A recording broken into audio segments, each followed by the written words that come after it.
Welcome back to One Comic Book a Day, where we're covering Superboy issue 13 in the first story, Super-Boy Scout of Smallville, which is very similar to yesterday's story, which was the Super Coach of Smallville High.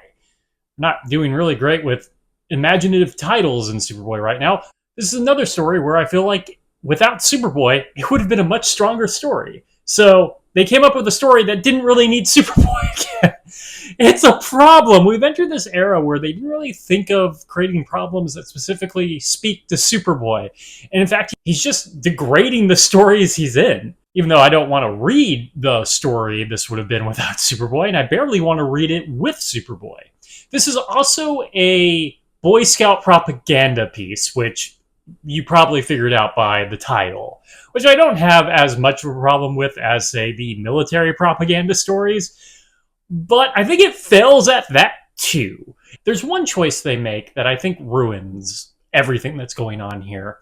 You see, Superboy wants to help out the Boy Scouts. They want to use some land. It belongs to a rich guy. The rich guy will give the land to the Boy Scouts if Superboy helps make a man out of his nebbish son. The son, though, as he joins the Boy Scouts, and that's what's going to make him a man, you know, by the fact that they have boy in the title, that makes you a man.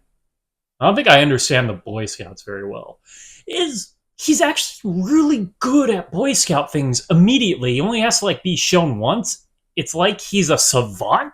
And I don't know, maybe if there was more work to it and Superboy's helping him do those things, it wouldn't be much of a problem. There would be an actual conflict there. Here, he's actually doing pretty well. Where the conflict comes from is he's being pushed around by a bully. He's actually kind of like a Smithers type, a sycophant to this bully. And the bully's not happy that he's now finding his way without him. But once again, is he? He's just really good at all these things. He almost doesn't need the Boy Scout to show him this. He just is naturally good at Boy Scout scouting, whatever you want to call it, camping, working outdoors. What is he? What do you do as a scout? That's not scouting.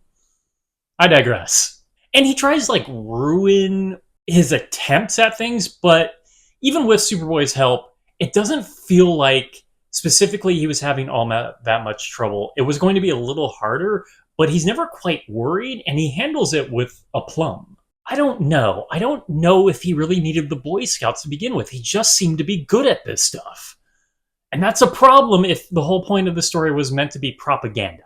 Superboy does create a circumstance where they have to work together, and it's his scouting knowledge that saves the bully, which is fine, but you could have done that without Superboy.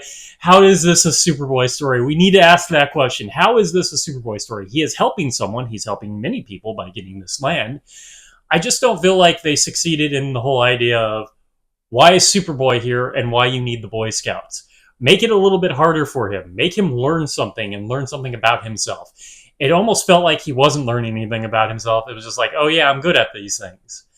Okay, that is it from Superboy issue 13, the Superboy Scout of Smallville. If you enjoyed this video, please like and subscribe to the bell icon to get notifications when new video goes up. I do this Monday through Friday, but Friday is Bat Friday, where I cover Batman story guide, the Detective Comics, or Batman. And until next time, let's ponder the question, whatever did happen to the boy of tomorrow. And seriously, why was he needed in the story? Let's go back to supervillains. What's Humpty Dumpty doing? Probably the same thing over and over again, but at least those stories need a Superboy. Okay, have a great day.